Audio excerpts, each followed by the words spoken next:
Moi, je suis sensible à ces trucs-là, je crois. OK. Bon, on m'a proposé de faire l'autopsie d'un sac poubelle et évidemment, j'ai dit oui parce que je suis curieuse de voir si on respecte vraiment le recyclage et le compost à Montréal et non pas pour voir ce que les gens jettent ou consomment. Enfin, Très bon. Mais je ne sais pas si c'est des litchis, ça, parce qu'il me semble un peu velu.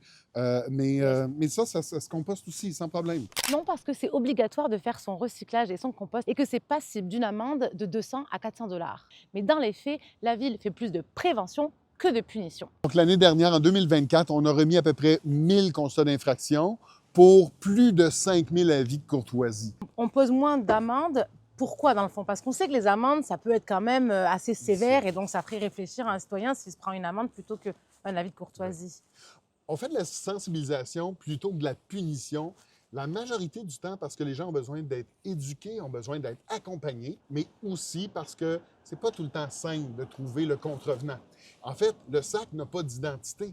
On est allé récupérer plusieurs sacs de poubelles pleins en ce jour de collecte. Alors est-ce qu'on peut faire mieux? Franchement, je suis pas mal certaine que oui. Des études qui nous prouvent que à peu près 25 des objets d'un sac poubelle sont issus du recyclage et une trentaine de pourcents, un petit peu plus, ben, c'est vraiment du compost. Alors, on le voit, on fait de la démonstration que c'est exactement ça.